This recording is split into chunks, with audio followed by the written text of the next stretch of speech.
The air in the Hall of Celestial Judgment was thick with the weight of ages, a silence so profound it felt like a physical pressure against the mind.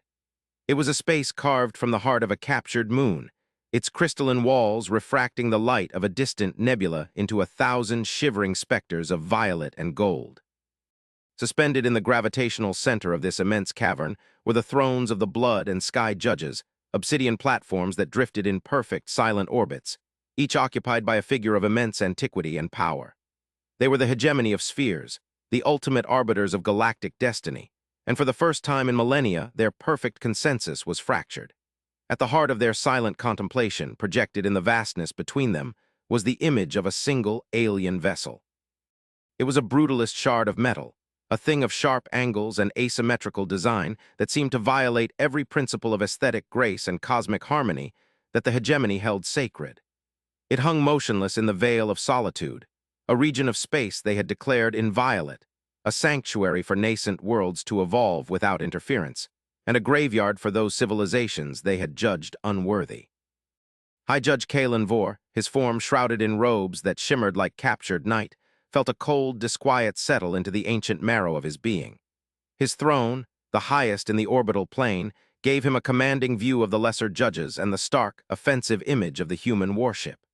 The data streams flowed directly into his consciousness, a torrent of information that was as baffling as it was infuriating. The vessel's energy signature was a chaotic scream of contained fusion, a brute force approach to power generation that spoke of a primitive, unrefined intellect. Its FTL wake, the residual tear in spacetime from its arrival, was a jagged wound, not the clean, almost surgical incision their own vessels left behind. Everything about it was aggressive, uncultured, and loud. It was an affront to the very concept of Kalen Vor, the great predestination, the core tenet of their philosophy which stated that a species' ultimate worth and destiny were encoded in its biology, its history, and the elegance of its creations.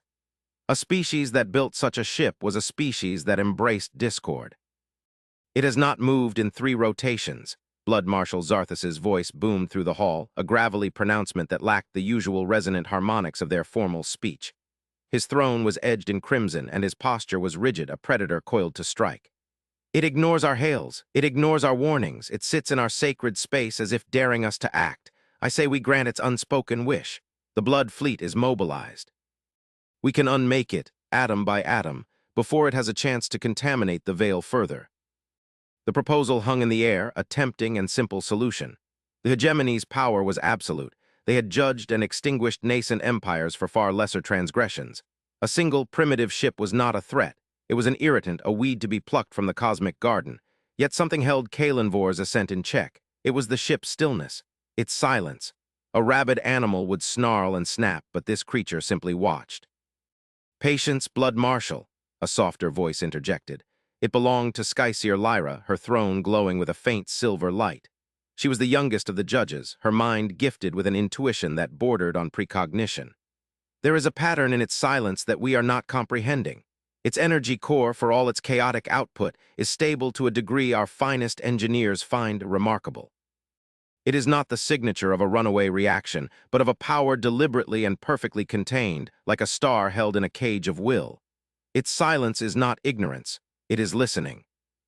Zarthus made a sound of contempt, a low vibration that rippled through the hall. It listens to what? The void, our unanswered hails. It is a scouting vessel, a prelude to an invasion by a race of barbarians. Their history, what little our probes could gather from their distant and noisy homeworld, is a litany of self-inflicted violence. They war with themselves over patches of dirt and differing ideologies. They are a failed strain, High Judge. They have already failed their own world 100 times over. By the tenets of Kalen Vor, they are destined for self-annihilation. Allowing them into the galactic community would be like introducing a plague. We should judge them now, as we have judged so many others, and be done with it. The logic was sound. It was the same logic the hegemony had applied for eons. They were the custodians of cosmic balance. They nurtured species with potential, those who demonstrated harmony, intellectual grace, and a capacity for long-term vision. They pruned the branches that were twisted, diseased, or aggressive, preventing them from SDR. Angling the healthy growth of the galactic tree. Humanity, with its chaotic radio transmissions filled with drama and conflict, its history of nuclear brinksmanship, its very biology seemingly wired for tribalism and aggression, was a textbook case for preemptive judgment. Their ship was merely the first symptom of the disease appearing on their doorstep. Kalen Vore shifted his focus back to the vessel. He magnified the image, tracing its harsh, functional lines. There were no flowing curves, no crystalline emitters, no attempt at artistry. It was a tool, and its purpose was clearly conflict. He accessed the deeper analyses. Its metallic composition was a complex laminate designed to withstand energies that would sublimate the hulls of most vessels. Its weapon emplacements were numerous, though dormant. Yet Lyra was right. There was something else there, a subtlety hidden beneath the brutal exterior. The ship was emitting a low-frequency, wide-spectrum scan, not of their fleets, which were cloaked in null fields just beyond the veil's edge, but of the veil itself. It was mapping gravitational anomalies, charting dark matter currents, tasting the quantum foam. It was not acting like a scout. It was acting like a surveyor or a scholar. "They call themselves humans," Kalen Vore said, his own voice finally breaking the long silence of his contemplation. The sound filled the chamber, each syllable resonating with the authority of 10,000 years of rule. A name derived from their word for the soil of their birth world. It speaks of a species tied to the mud, to the dust. They see themselves not as children of the stars, but as children of the dirt. This is the core of their nature. They are parochial, limited, and fiercely territorial. Their history proves it. Their technology reflects it. Their ship is a projection of their inherent belligerence. He paused, letting his words settle upon the assembled judges. He believed them, for they were rooted in the undeniable truth of Kalen Vore. And yet, the disquiet remained. However, their presence here is a puzzle. The veil of solitude is intentionally barren. It is empty space, chosen for its lack of strategic or material value. No resources, no habitable worlds, nothing to conquer or claim. Why send their most powerful warship to a place of perfect nothingness? "Perhaps they are not as primitive as we believe," Lyra suggested, her voice a thread of silver in the oppressive silence. "Perhaps they see something we do not. Or perhaps they are drawn here for the same reason we declared this space sacred." Zarthus scoffed. "And what reason is that, Skyseer? That it is a place of quiet contemplation. I do not believe a species that fires explosive projectiles at itself for entertainment has much capacity for contemplation. They are here because they are lost, or because they are arrogant. Either reason is sufficient cause for their immediate removal." "We will proceed with caution," Kalen Vore declared, his decision solidifying. "Blood Marshal, your fleet will remain on alert, but you will not engage. Skyseer, Lyra, intensify your analysis. Look for the patterns you spoke of. I want to understand not just what this ship is, but why it is here. The first principle of judgment is understanding. We judge the nature of a species, not the actions of a single vessel. Before we pass sentence, we must be certain we have understood the crime." A silent wave of acquiescence passed through the judges. Kalen Vore's word was law. But as he stared at the unmoving human ship, a shard of darkness against the celestial backdrop, he felt a tremor of something he had not experienced since his own ascension to the high judge's throne: uncertainty. The universe, which had for so long been a predictable tapestry governed by the immutable laws of Kalen Vore, had just presented him with a thread that did not belong, a knot of such complexity that pulling on it might unravel everything he knew to be true. The humans were a chaotic variable in a perfectly ordered equation, and he feared with a cold, ancient dread that their silence was the most terrifying weapon they possessed. Days passed, measured in the slow, majestic rotation of the captured moon around its gas giant primary. The human ship remained. It did not move. It did not transmit. It simply was. The tension within the Hall of Judgment grew from a subtle pressure into a palpable force. Zarthus's reports became increasingly agitated. His fleet commanders were growing restless. Their cloaking fields required immense energy, and maintaining a state of high alert for so long was straining their resources and their discipline. The Blood Marshal argued daily for a swift, decisive strike, a demonstration of power that would echo through the cosmos and serve as a warning to this upstart race. Lyra, meanwhile, became more withdrawn, her consciousness lost in the sea of data flowing from the human vessel. Her reports to Kalen Vore were infrequent and cryptic. She spoke of nested encryption within the ship's passive energy fields, of quantum-entangled communication streams that were not directed outward to their fleet, but inward to the ship itself. It was, she concluded, in a state of constant, complex self-dialogue. It was not merely listening to the void. It was processing it, analyzing it, and running trillions of simulations per second on what she could not say. The complexity of the calculations was beyond anything their own systems could decipher. It was like listening to the thoughts of a god, and it was terrifying.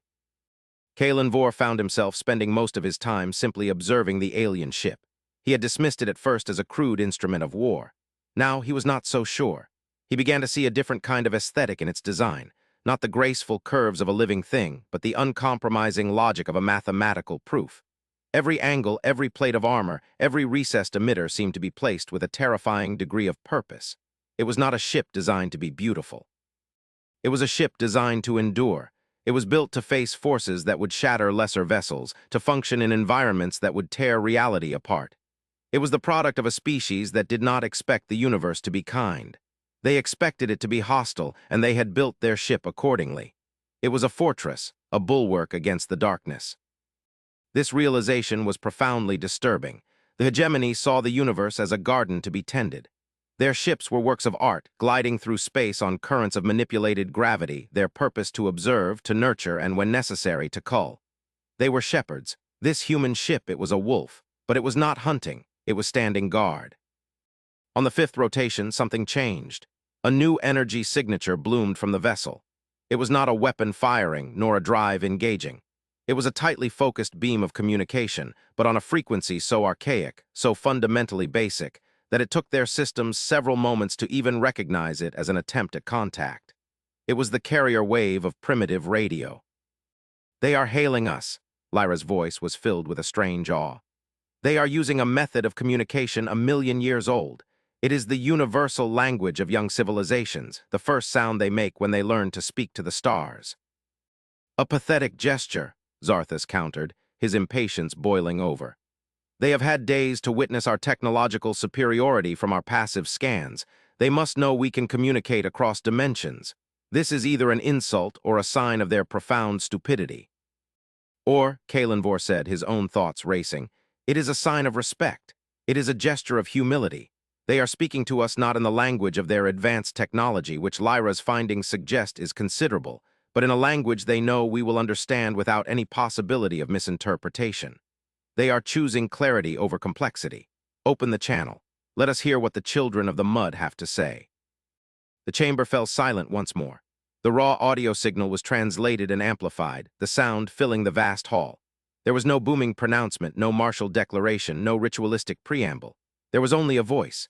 It was a female voice, calm and measured, with a clarity that was almost musical. It spoke the hegemony's primary trade language, its pronunciation flawless, its grammar perfect. The accent was alien, yet the intent was unmistakable. "This is Captain Eva Rostova of the Terran exploratory vessel Indomitable Resolve," the voice said, as if announcing her arrival at a formal gathering. "We are addressing the recognized authority in this sector. We have entered the region you designate the Veil of Solitude. We acknowledge that this may be a violation of your sovereign space. This was not our intention. We are here for a purpose. We mean you no harm." The simplicity of the message was a physical shock. Kalen Vor had expected threats or pleas or demands. He had not expected a polite, professional introduction. The title she used for her ship, exploratory vessel, was a blatant lie. The ship was a fortress, a warship of the highest order. Was this some kind of primitive deception? Zarthus laughed, a harsh, grating sound. "Exploratory vessel, does she take us for fools? That ship could crack a continent. High Judge, this is a trick. A classic barbarian feint. They feign weakness to lure us in." Kalen Vor silenced him with a gesture. He addressed the empty space before him, his voice resonating with the full power of the hall. "I am High Judge Kalen Vor of the hegemony of spheres. You have entered a forbidden, sacred zone. Your ship is an instrument of war. Your claims of peaceful intent are contradicted by the evidence of your design. State your true purpose, or we will unmake you." There was a pause on the other end. A silence that lasted for precisely 10 seconds. Kalen Vor could almost feel the human captain considering her words. The calmness of her eventual reply was more unnerving than any threat would have been. "High Judge Kalen Vor," the voice of Captain Rostova returned, its placid tone unchanged. "We understand your skepticism. Our appearance is by necessity formidable. The universe is not always a welcoming place, but our purpose is not conquest. We are scientists, archaeologists, and xenologists. We came to the Veil of Solitude because for the past 50 of our years, our long-range sensors have been tracking a signal originating from its center. A signal that is not natural. A signal that is impossibly old." This new information sent a ripple of shock through the assembled judges. A signal? From the Veil? They had monitored this region for millennia. It was empty. It was silent. Their sensors were the most sophisticated in the galaxy. They could detect the heartbeat of a microbe on a world light years away. If there was a signal, they would know it. "You are mistaken, human," Kalenvor stated, his voice a monolith of certainty. "The veil is empty. We have sanctified its silence. There is nothing there." "With respect, High Judge," Captain Rostova replied, and for the first time there was a hint of something other than calm in her voice, a deep, profound seriousness.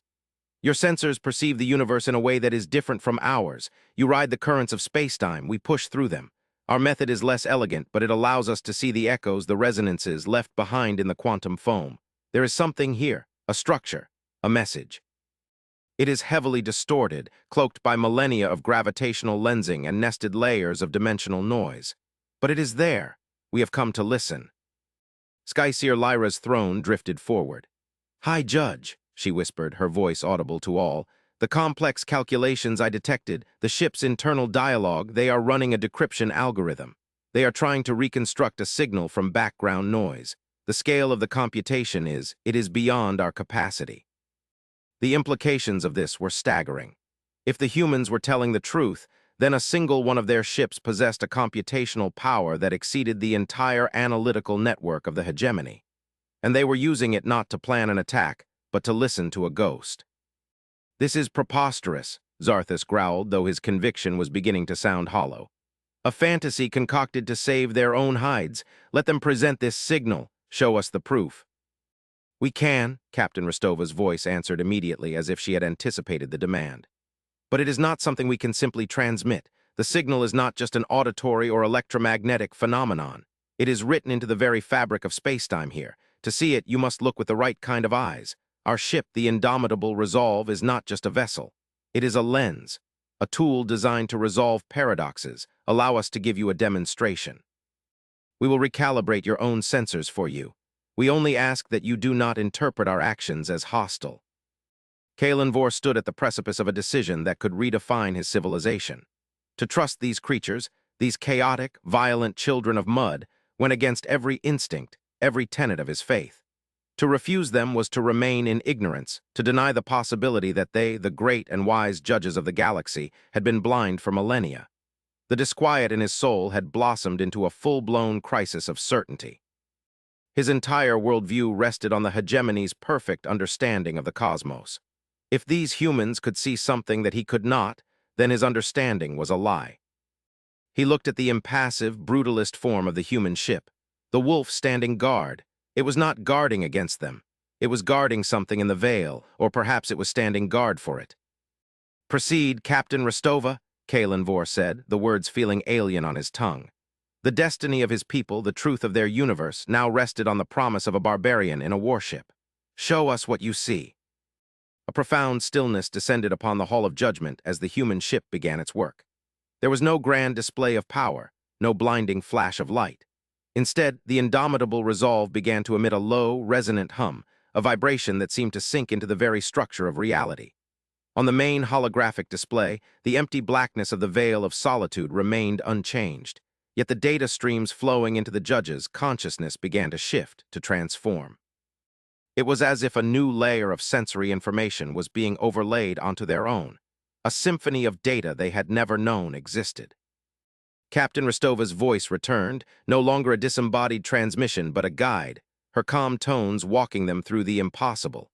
"We are extend. Ding a localized resonance field. We are not altering spacetime, but rather illuminating its deeper structures. Our ship's core is modulating quantum entanglement frequencies, using them to create a coherent sensor baseline across this entire region. Please instruct your systems to piggyback on our carrier wave. You will need to decouple them from your standard dimensional filters." It was an audacious request. She was asking the hegemony to surrender a degree of their sensory autonomy, to trust her ship systems to guide their own. Zarthus protested vehemently, his voice a cascade of fury and suspicion, calling it a prelude to a viral attack, a Trojan horse that would cripple their fleet. But Lyra, her eyes wide with a scientist's awe, was already interfacing, her own throne's systems eagerly accepting the human data handshake. "It is elegant," she breathed. "The mathematics are beautiful. It is not an attack, Blood Marshal. It is an invitation." Kalen Vor, his own misgivings warring with an insatiable need to know, gave the final command. One by one, the systems of the hegemony fleet and of the Hall of Judgment itself were slaved to the guidance of the indomitable resolve. For a terrifying moment, their view of the universe dissolved into a chaotic static, a disorienting white noise of pure information. And then, as if a cosmic lens had snapped into focus, the static resolved. And the universe they knew was gone. The veil of solitude was not empty. It was filled with a structure of such monumental scale that the minds of the judges, accustomed to thinking in terms of planets and stars, struggled to comprehend it. It was a web of shimmering, filamentary lines of light and shadow, a lattice of cosmic strings and stabilized wormholes that crisscrossed the entire volume of the nebula. It was an artifact, a piece of engineering so ancient and so vast that it used entire star systems as mere anchor points. It had been there all along, hidden not in a different dimension, but in a state of physical being that their sensors had been completely blind to, interpreting its gravitational and energetic effects as natural background phenomena. And at its very heart, where the human ship hung like a patient sentinel, was the source of the signal. It was not a planet or a star or any conventional object. It was a sphere of perfect blackness, a hole in the universe that did not consume light but simply ignored it. It was a null space, a bubble of spacetime sealed off from the rest of reality, and from its protected core, a single, impossibly faint pulse was beating, a message repeating itself over and over, a cosmic heartbeat that had been sounding for millions of years. What is this? Zarthus's voice was a choked whisper, his aggression completely evaporated and replaced by a primal awe. It is a celestial engine, Lyra said, her mind reeling. A work of the builders, the first ones, the race that is only spoken of in myth. We call them the precursors, Captain Rostova's voice gently corrected.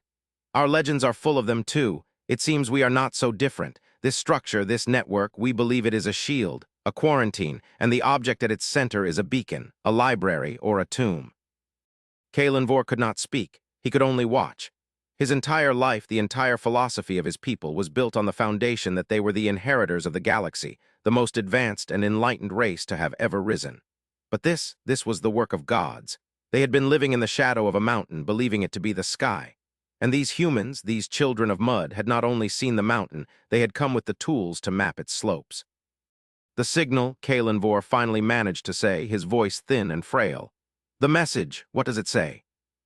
It is heavily fragmented, Rostova replied.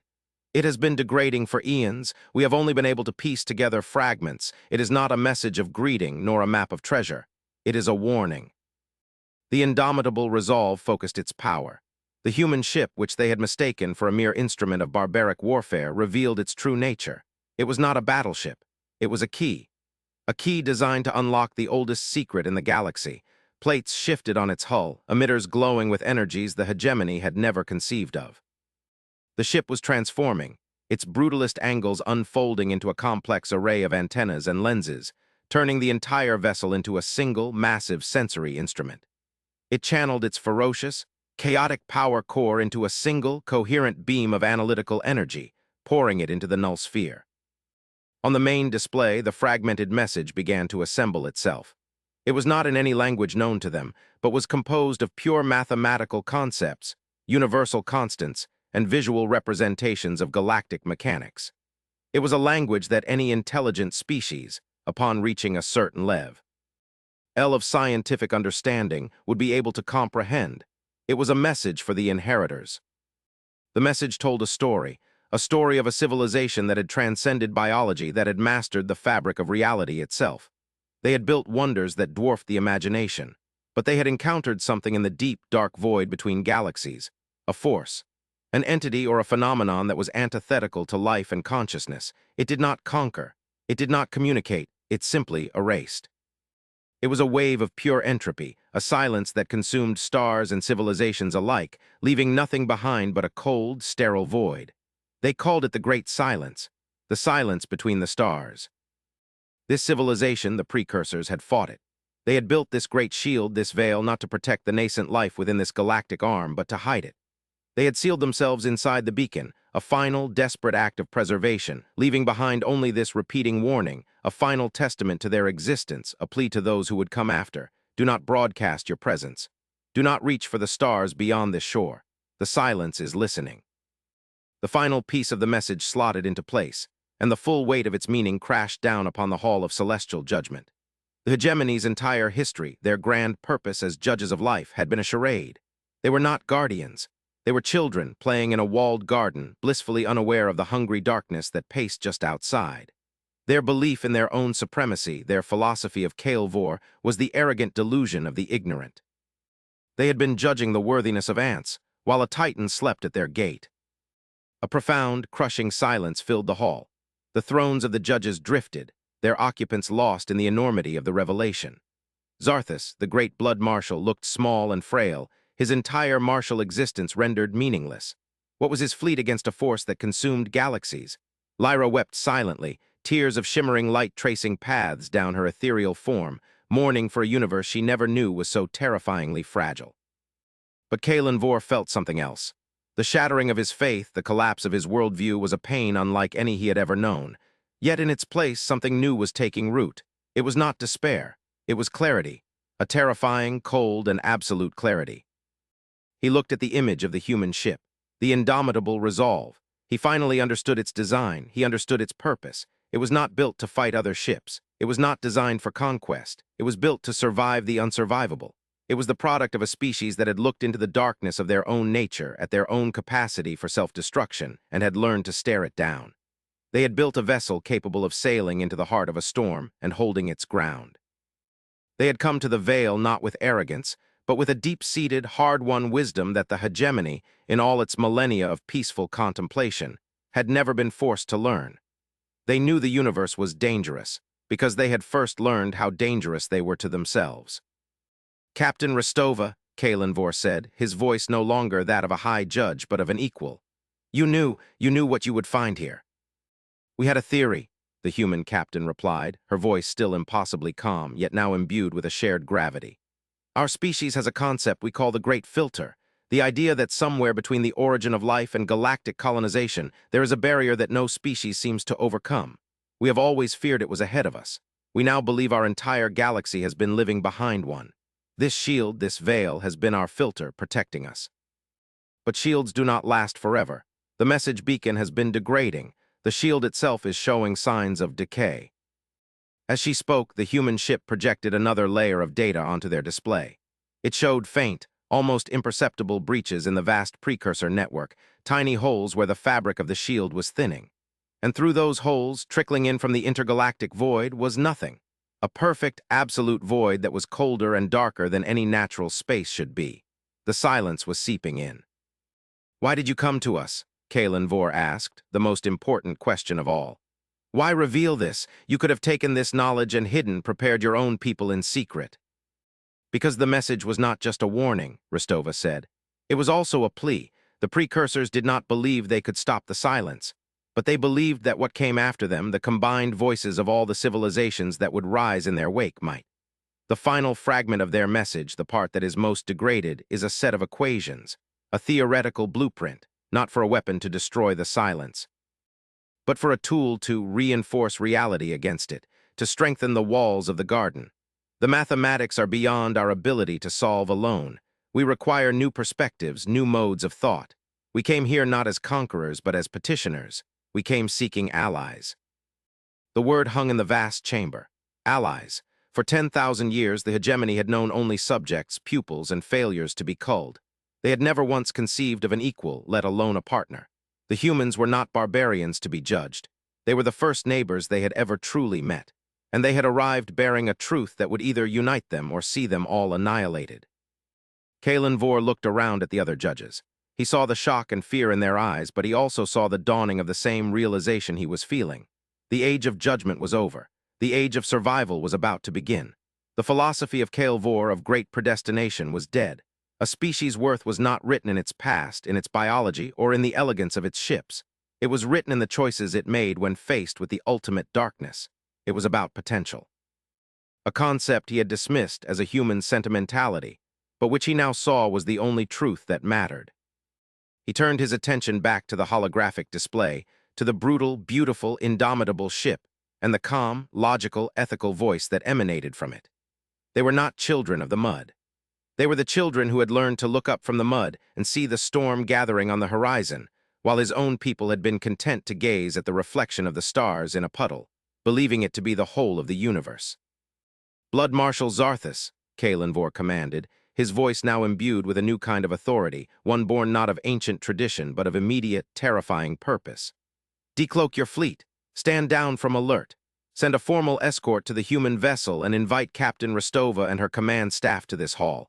Extend to them every diplomatic courtesy." Zarthus, for the first time in his long life, did not protest. He simply inclined his head in solemn assent. "It will be done, High Judge." "Skyseer Lyra," Kalenvor continued, "you will assemble our finest minds, the mathematicians, the physicists, the philosophers. Their new task is to work with the humans. They will solve the precursors' equations. That is our only priority now." Lyra's silver throne glowed with a renewed light, not of intuition this time, but of fierce, intellectual determination. "We will not fail, High Judge."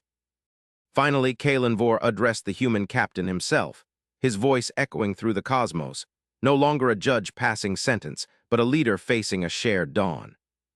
"Captain Eva Rostova of the Indomitable Resolve," he said, the formal title now carrying a weight of profound respect.